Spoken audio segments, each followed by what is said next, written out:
Buenas noches y bienvenidos a una nueva edición del programa De Cerca, un programa de entrevistas de Alaurín Televisión, donde hoy contamos con la presencia de Jesús Asensi. Él es comisario de la exposición de la Escuela y Colegio, un recorrido por las aulas 1900-1970, exposición que podemos admirar hasta mediados de marzo en la Casa de la Cultura. Jesús, muy buenas noches. Buenas noches, Alejo. Muchas gracias por venir a Alaurín Televisión. A vosotros. La primera pregunta es sobre el sistema educativo. Conocer y comprender el sistema educativo está relacionado evidentemente con la exposición que podemos ver en la Casa de la Cultura. ¿Nos ayuda a comprender la sociedad actual en la que vivimos y de dónde venimos? Pues sí, porque la historia, como se ha dicho, es maestra de la vida, y recordar y reconocer cómo fueron otras formas de enseñar en otros tiempos, con otros materiales, con otras metodologías, con otro talante, con otros maestros, pues nos ayuda a ver cómo ha sido la evolución que ha tenido la enseñanza en otros tiempos, cómo se han ido pasos que, al compar de la evolución social y de la tecnología, vamos a decirlo así, pues nos hace ver cómo la educación, siendo la misma, porque mucha gente identifica, pues esto es lo mismo que dábamos nosotros.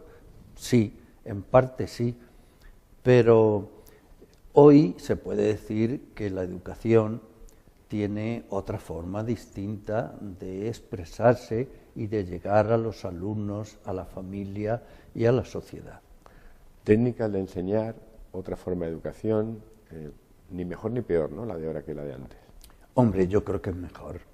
A pesar de muchas voces agoreras, de gente mayor que siempre quiere identificar lo que fue, hay muchos mayores que dicen, en mi época no sabíamos de memoria todos los ríos, todas las capitales, todos los reyes godos, estas cosas que se dicen, y sabíamos muchas cosas. Bueno, los chicos de hoy a lo mejor no saben eso, no saben la lista de los reyes godos, o no saben tantas capitales, tantos golfos y tantos cabos como en aquella época, pero tienen una experiencia muy rica de muchas cosas. Sí, es cierto, yo estoy seguro. ¿El objetivo de la exposición cuál es? Bueno, el objetivo de la exposición es simplemente ser memoria de la escuela. Es decir, que la gente tenga conciencia. Cuando digo la gente, me estoy refiriendo a los alumnos que puedan visitarla, que de hecho están asistiendo alumnos de primaria, de la ESO, de bachiller, y algunos de la universidad, de la Facultad de Educación, pues no solamente a ellos, también a los profesores, los mayores van a ver esta exposición con una cierta nostalgia porque recuerdan sus comienzos como profesionales. Pero también es un reto para el pueblo, para la gente, y en este caso nosotros queremos también que los políticos se fijen, y yo voy a decir que se mojen un poco en este tema de la educación, porque nosotros quisiéramos que estas itinerancias que está teniendo estos materiales que ya han rotado por muchos pueblos de la provincia, pues llegara un momento en que se asentaran, se estuvieran, por así decirlo, quietos, y se llegara a montar con ellos un museo de la educación, que es algo muy bonito, que es algo que ayudaría a fijar un poco el tema de la enseñanza, que hasta ahora está disperso, porque quien quiere investigar, quien quiere saber cómo era la enseñanza en otros tiempos, claro, los investigadores o los profesionales en la universidad allí tienen su sitio ideal, pero tampoco allí hay un museo, tampoco hay una cantidad grande de libros. Yo, por ejemplo, tengo una colección de 3.000 a 4.000 libros escolares antiguos, donde eso es un fondo de investigación enorme para ver pues cómo era la ideología de otros tiempos, para ver cómo se educaba a la mujer, cómo eran los libros que tenían las niñas separados de los niños, para ver cómo eran otras asignaturas que ya han desaparecido de la escuela, como era la caligrafía, las labores escolares, en fin, que hay un campo para ver también cómo ha ido evolucionando la tecnología. En el caso de la escritura, cuando yo estaba en la escuela primaria, lo único que había era un lápiz. Bueno, estaban las plumillas que se mojaban en tinta líquida, con un palillero, y escribíamos. Pero hasta que yo no estuve en cuarto o quinto, me parece que fue cuarto, del antiguo bachillerato, no apareció en las aulas el bolígrafo. Aquello fue un invento que todos los alumnos nos quedamos. Este artilugio revolucionó la escuela. El BIC. Más que nada yo me acuerdo porque yo ya estaba ya en el instituto. Porque en aquella época también esto quizá habría que explicarlo. ¿No? Puedo hacerlo, ¿no? Por favor. Hasta el año 70 había como dos líneas educativas. La primaria llegaba hasta los 11, los 12 años, incluso podía haber algún alumno de 13 que se quedara por allí. Pero a los 10 años había unos pocos alumnos que en mi época podían ser un 7%, un 10%, que pasaban a la enseñanza media. Es decir, dejaban la escuela a los 10 años y se integraban ya en lo que era el bachillerato antiguo. Yo pillé el bachillerato de 7 años. Estando en cuarto, de cuarto a quinto, hicieron una reforma y hubo un bachiller elemental de 4 años y un superior de 6. Pero lo que quería explicar era que a los 10 años había una separación enorme de la población española, en la que el resto seguía un año o 2 más en la primaria y después pues seguían como aprendices de muchos oficios en las zonas rurales, que entonces eran... Empezaba a trabajar ya los chicos directamente al campo. Las chicas, que hacían, pues ayudar en la familia, a cuidar de los hermanos pequeños o incluso de niñeras con las familias pudientes.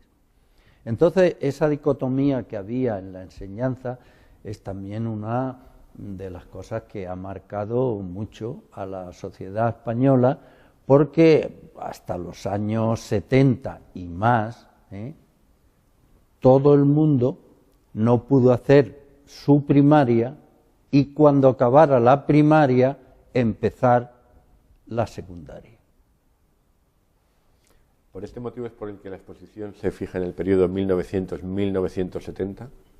¿Es porque a partir del año 70 cambia? Sí, esto usted acaba de explicar. Podemos decir que el año 70, que fue el año de la Ley General de Educación, cambia radicalmente el sistema educativo español, porque esa discriminación ya desaparece.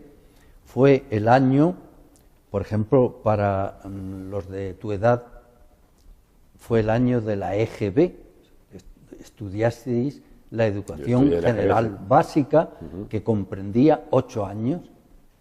Aquello además fue un revulsivo muy grande para los maestros, que pasaron de educar a niños hasta 12 años hasta los 14. Entonces, esta EGB hizo que toda la población española tuviera que hacerla y tuviera un título común, único, que fue el título de graduado escolar, que hacía que el que obtenía ese título ya pudiera pasar al bachiller. Y claro, esto hizo que subiera bastante el nivel educativo de los españoles. Eso fue luego, y ahora volveremos a la exposición, Jesús, pero me gustaría su opinión como profesor, lo que ha pasado después de la EGB, los cambios constantes que ha habido cada vez que entra un gobierno nuevo y que sigue pasando, ese ir y devenir constante en la ley educativa, ¿eso favorece, eso perjudica? ¿Por qué no, y yo lo he dicho aquí alguna vez, por qué no hay un gran pacto de Estado entre los políticos para fijar el modelo educativo y que nos sirva durante muchas décadas? Sí, es cierto que la política... Es que yo confieso, perdón que le interrumpa, es que yo confieso que después del EGB yo ya he perdido la cuenta, y de que la LOE, la LAUSE, la... Sí, ha habido muchas reformas que son políticas, pero el fondo de la educación sigue siendo el mismo, y por eso tendría que haber una colaboración entre todos los partidos y un convenio y una puesta en común para no tocarle a la educación, porque en realidad los aspectos más controvertidos pues son unos cuantos que no afectan a lo que es la enseñanza. Sí, se habla de que a lo mejor la LOSE no profundizaba, no desterró el memorismo, que se hacía la enseñanza muy lúdica.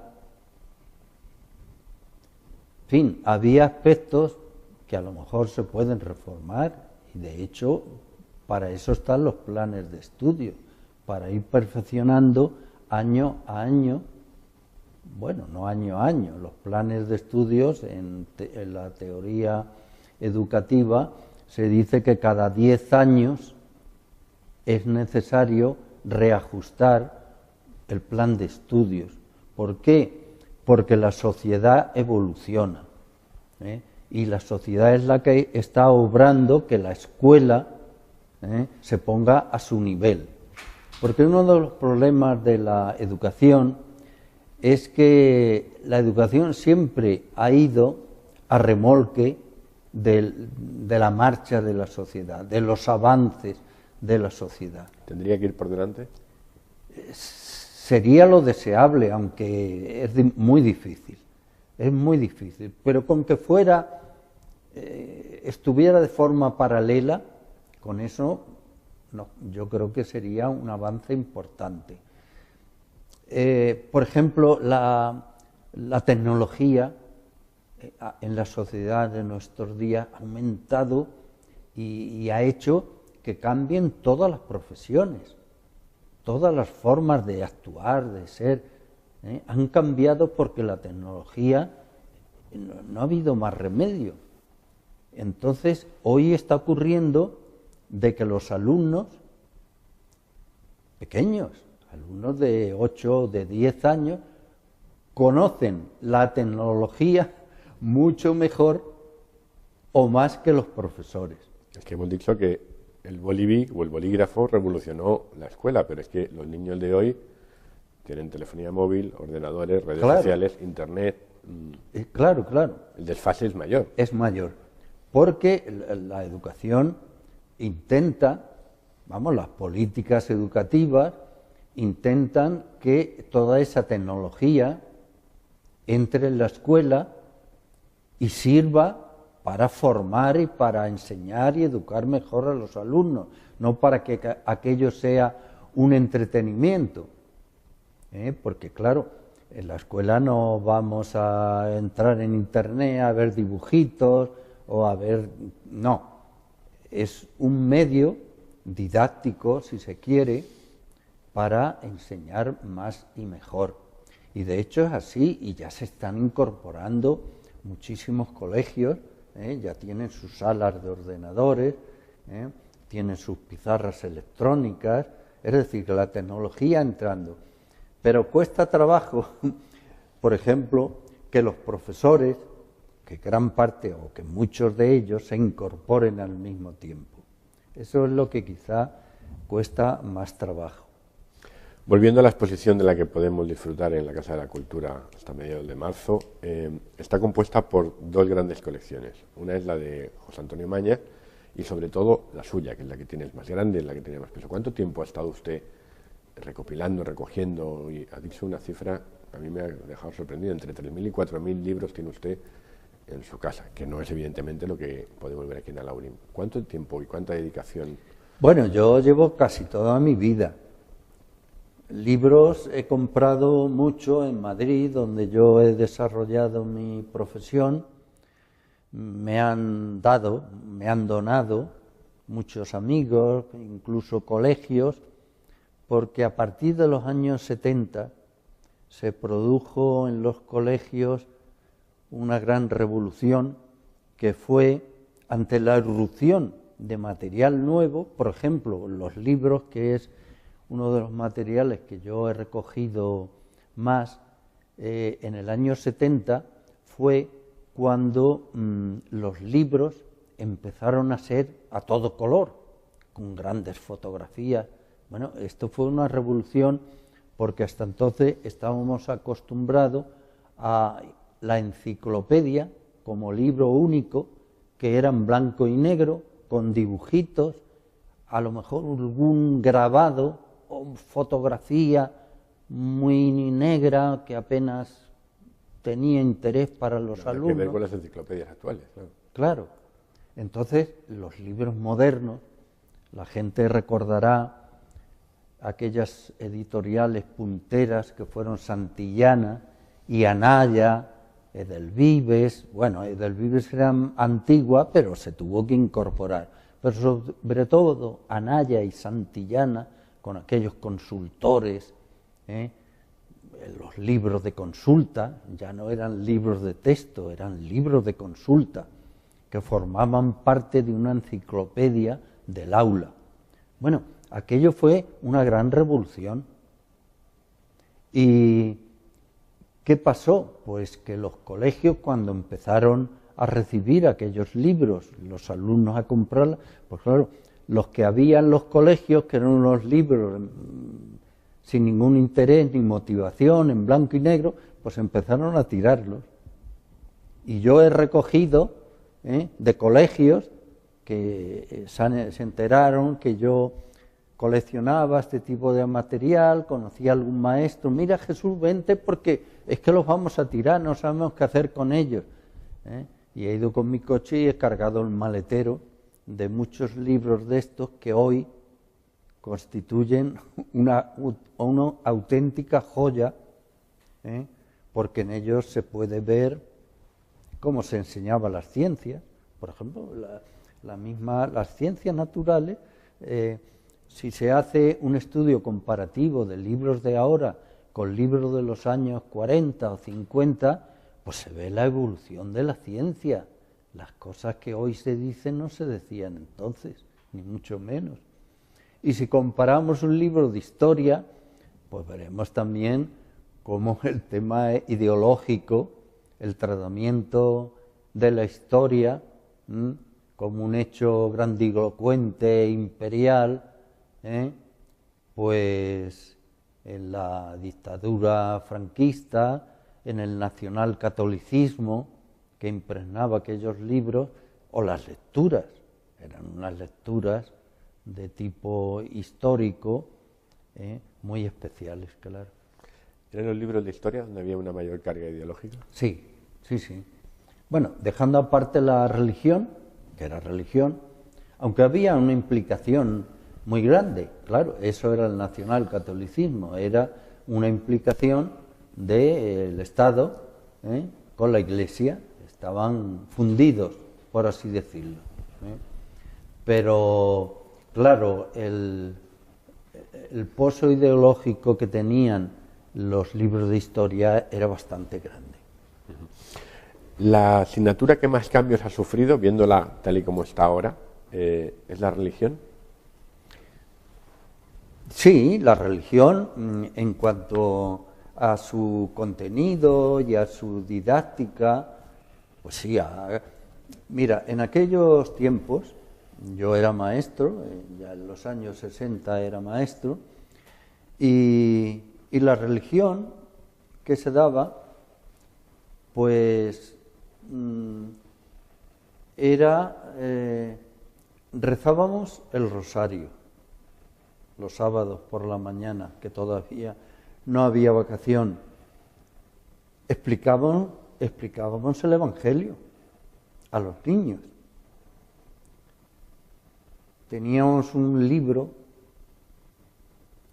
célebre que era, a ver si me acuerdo, era la explicación dialogada del Evangelio de el padre Llorente. Y entonces, con un lenguaje muy didáctico, explicaba muy bien cada evangelio y las consecuencias morales y prácticas incluso que se podía sacar. Claro, los maestros lo explicamos eso muy bien. Y recuerdo yo, a este respecto, una anécdota. Los maestros teníamos que ir los domingos a misa con los niños. Los niños nos esperaban en la puerta del colegio jugando. Llegábamos, o llegaba, en un colegio yo veía 6 maestros, a lo mejor con la mitad o con 2 bastaba para llevar a los niños a misa. Los llevábamos en fila, atravesando todo el pueblo, y allí los pobres niños pues aguantaban, y hay que decirlo así, porque eran niños, tenían 10 años, y aguantar 1 hora de misa apretados en los bancos, los niños eran niños, se daban con los codos, uno decía cualquier cosa, los demás se reían, y era un reto aguantar 1 hora a los niños. Pero los maestros tenían que dar clases de lunes a sábado. Sí. Y luego el domingo, o sea, eran maestros las 24 horas del día, los 7 días de la semana. Sí, la única vacación era el sábado por la tarde, y una vacación tradicional era la del jueves por la tarde. El jueves por la tarde sí que se solía haber vacación, que muchas veces el maestro lo que hacía, en los pueblos sobre todo, era salir al campo con los niños. Se iba de excursión. Pero mira, lo que te iba a decir era que los niños, después de escucharnos a nosotros explicar el Evangelio, cuando llegaban el domingo por la mañana a la iglesia, tenían que escuchar también el sermón que daba el cura y la explicación del Evangelio y tal. Y recuerdo un día un alumno muy expresivo que me decía: don Jesús, yo me entiendo muy bien el Evangelio que explica usted, pero el del cura no lo entiendo. Bueno, son cosas de... No, pero era real.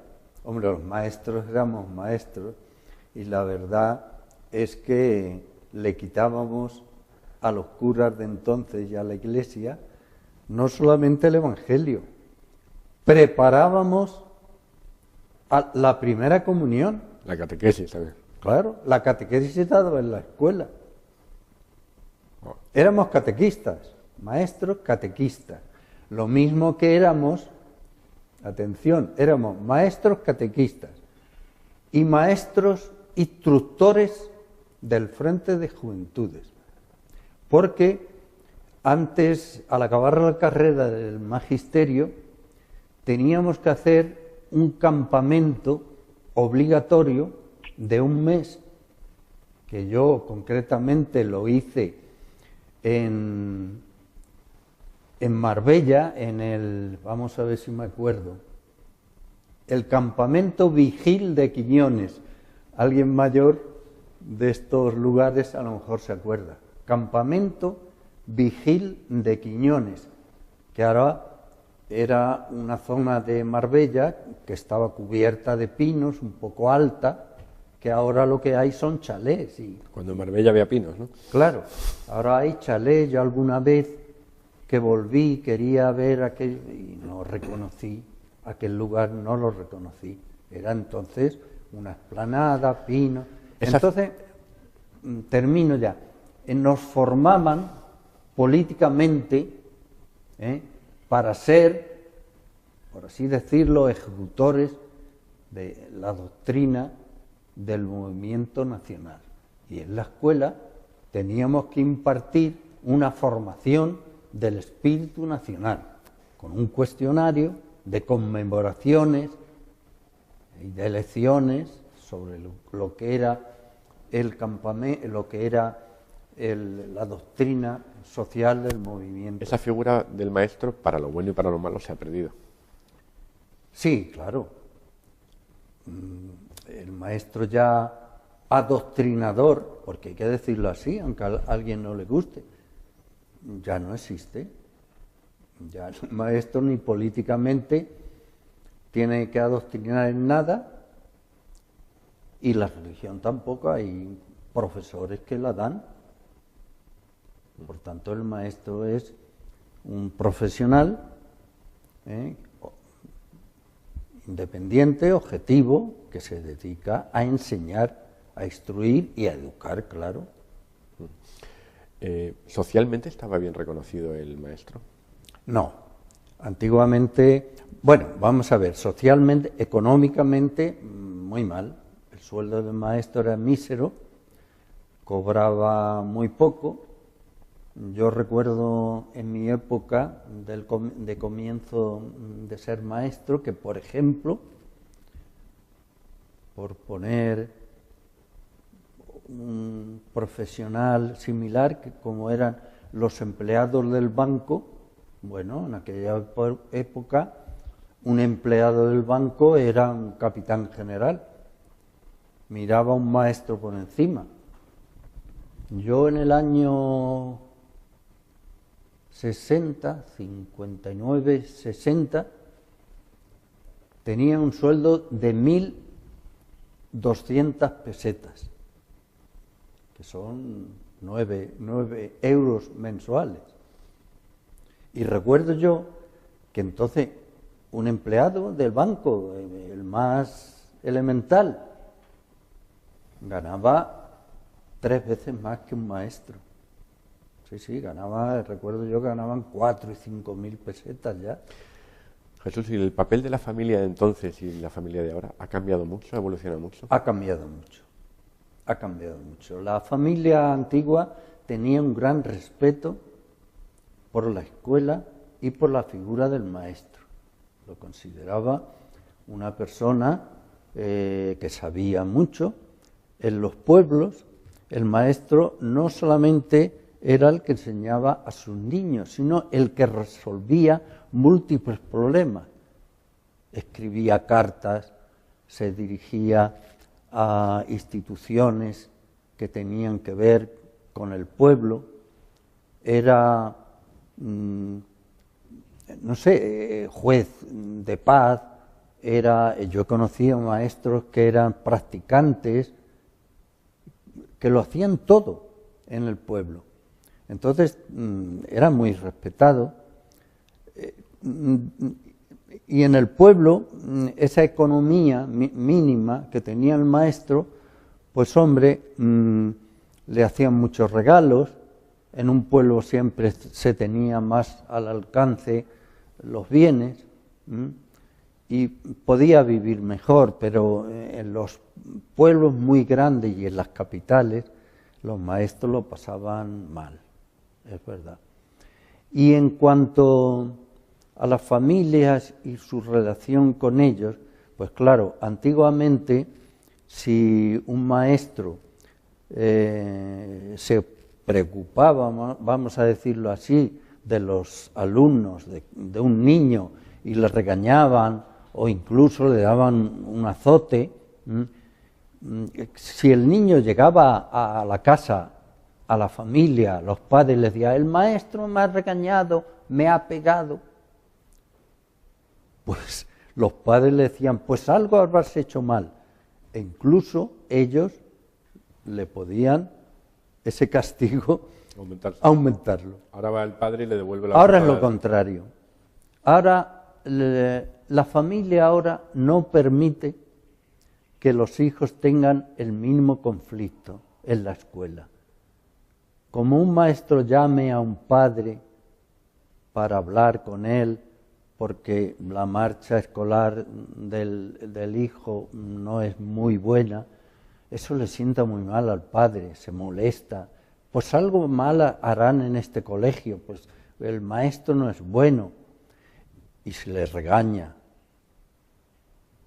O en algún caso extremo, que hoy ya no se da, le pegara o le diera un pequeño azote, bueno, eso puede ser un desenlace hoy muy negativo, puede ocurrir de todo. Ni aquello ni lo de ahora, ¿no? Claro, un término medio quizás sería lo mejor.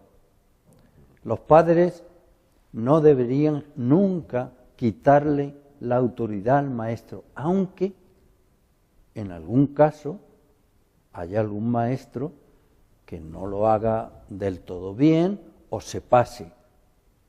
Para eso los padres tienen que educar en casa y así claro. Solo sus hijos se forman en la escuela. Sí, porque es que hay muchos padres de ahora que quizá por su tiempo en el trabajo, porque trabajan los dos, el marido y la mujer, pues le dejan al colegio todo. ¿Ese es el error de ahora? ¿Ese es el error de ahora? Sí, yo creo que sí. Que pensamos que nuestros hijos se tienen que educar en la escuela o en el colegio. Sí, sí, sí. Y yo sigo diciendo siempre digo que la auténtica educación y la formación futura de los hijos está en la familia y está en los padres. Ahí es donde está. Vamos, yo tengo la experiencia de que no siempre un buen colegio, de los que muchos padres piensan que es un buen colegio, que a lo mejor es pagarlo, colegio privado, colegio de élite, colegio religioso, mucho uniforme, mucho... Bilingüe, trilingüe. Bilingüe, bueno, lo de bilingüe es algo deseable,